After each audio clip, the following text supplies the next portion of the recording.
আসসালামু আলাইকুম প্রিয় ভিউয়ার্স, কৃষি টিভির নতুন আরেকটি এপিসোডে আপনাদেরকে স্বাগত। সম্মানিত ভিউয়ার্স, আমরা যে শিকড় প্রযুক্তির একটা বেড তৈরি করেছিলাম, সেই বেডের আপনার লাল শাকের উপরে আমরা কিন্তু একটি ভিডিও আপনাদেরকে দিয়েছিলাম। সেই ভিডিওতে আমরা কিন্তু দেখিয়েছি যে আপনাদেরকে লাল শাক কিভাবে চাষ করা যায় শিকড় প্রযুক্তিতে।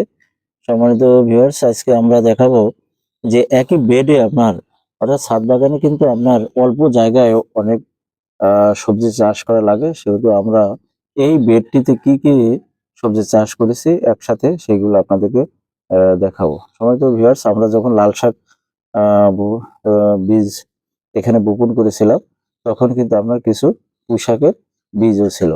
তো সেই পুঁই শাকের চারা কিন্তু আপনার দেখেন হয়ে যাচ্ছে, এদিকে বড় হয়ে যাচ্ছে, অনেক সুন্দর।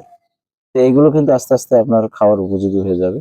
পাশাপাশি আমরা কিন্তু এখানে একটা চিচিঙ্গা গাছ দিয়ে দিয়েছি, এই বেডে ২টা চিচিঙ্গা গাছ, এবং এখানে দেখেন মাঝখানে আবার চাল কুমড়া গাছের চারা দিয়েছি। এখন এই পাশে পাশে কিন্তু আপনার আমরা মরিচের চারা দিয়ে দিচ্ছি। অর্থাৎ আপনার এইগুলো যখন শেষ হয়ে যাবে তখন কিন্তু আপনার মরিচের চারাগুলো এই বেডে থেকে যাবে। আমরা দেখছি যে এই অল্প মাটিতে অর্থাৎ ১.৫ থেকে ২ ইঞ্চি মাটিতে আপনার মরিচ কেমন হয় সেইটি পরীক্ষা করার জন্য কিন্তু আমরা এই মরিচের চারা এখানে রোপণ করেছি ২ পাশে। তো ভিউয়ার্স, আজকে আমরা এই লাল শাকের যে আছে, এই লাল শাকগুলো আজকে আমরা সম্পূর্ণ তুলে নেব। তুলে নিয়ে বেড খালি করে দেব, শুধুমাত্র পুঁই শাক থাকবে।